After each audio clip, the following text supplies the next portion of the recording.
আজকের পর থেকে আমি ফাতেমা খান লিজার চট্টগ্রাম হোক বা বাংলাদেশের যে কোনো পলিটিক্সে আমার কোনো সম্পৃক্ততা থাকবে না। এবং আমার যে একটি সম্পৃক্ততা ছিল, যে বৈষম্যবিরোধী ছাত্র আন্দোলনের সাথে, আপনারা জানেন সেই কমিটিগুলো ডিসেবল করা হয়েছিল, এরপরে যে সম্পৃক্ততা আছে, আজকের পর থেকে সব কিছু স্টপ।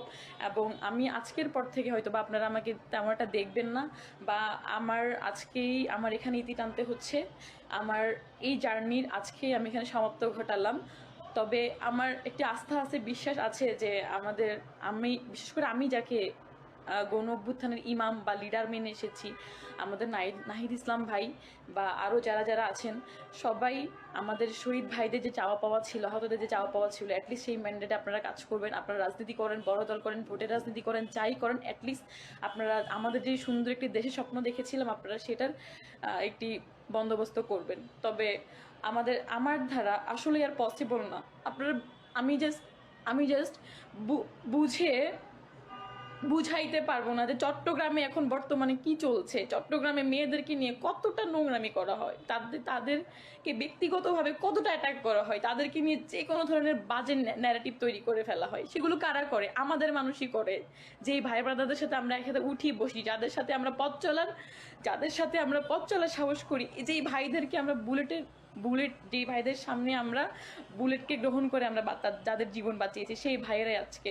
আমি বলতে চাই যে চট্টগ্রামে যারা নেতৃত্ব দিয়েছিলেন, খানতালাত মাহমুদ রাফি, রাসেল আহমেদ, চট্টগ্রামে আরও যারা নেতৃত্ব দিয়েছিলেন, রিজাউর রহমান, আরও যারা আছেন, আরও অনেকেই আছেন যারা আজ অব্দি তারা কতটুক সোশ্যাল মিডিয়া আপনাদের যে স্ট্যান্ডগুলো নেওয়া উচিত ছিল মেয়েদের হয়ে, সেই স্ট্যান্ডগুলো আপনারা নিতে পারেন না এখন অবধি। বাংলাদেশের ম্যাক্সিমাম জুলাই আন্দোলনের সম্মুখসারী নারীরা সব থেকে বেশি হ্যারাসমেন্ট হয়েছে ছাত্রলীগের ধারা। কিন্তু আজকে যখন দেখছি যে না, চট্টগ্রামের মধ্যেই আমাদেরই মানুষ যারা জুলাই আন্দোলনে একসাথে আন্দোলন করেছি, তারাই আমাদের নারীদেরকে নিয়ে বিভিন্ন ধরনের ন্যারেটিভ তৈরি স্টাবলিশ করতেছে, তারাই নারীদেরকে ধ্বংস করার চেষ্টা করতেছে। আসলে এগুলো নেওয়া যায় না। দেখেন, পলিটিক্সে এসে, এই পলিটিক্যাল সাইডে এসে, এই রাজনীতিতে এসে এমন কিছু নাই যে হারাই নাই। আমি ফাতেমা খানম লিদার সব কিছু বিসর্জন দিয়েছি, কিন্তু তার ফলস্বরূপ আমরা কি টাকা চেয়েছি, ভাত চেয়েছি? এই পলিটিক্সকে আমাদেরকে ভাত দেয়, টাকা দেয়, না কোনো কিছু দেয়? কিছুই আমাদেরকে দেয় না। আমরা এখানে এসেছি একটি লক্ষ্যে, যে সুন্দর একটি দেশ, আমাদের শহীদ ভাইদের চাওয়া পাওয়া ছিল, আমাদের আহত ভাইদের যে চাওয়া পাওয়া ছিল, সব কিছু মিলিয়ে কিন্তু আমরা এইখানে এসেছিলাম। তবে চট্টগ্রামের কিছু সংখ্যক মানুষের স্বার্থের কাছে, স্বার্থ সান্নিধ্যের কাছে, তাদের চাওয়া পাওয়ার কাছে আমাদের চট্টগ্রামের রাজনীতি বলেন, চট্টগ্রামের এই বৈষম্য বিরোধী আন্দোলনে যারা সম্মুখসারী যারা ছিল তাদেরকে বলেন, সবাই হারিয়ে গেছে।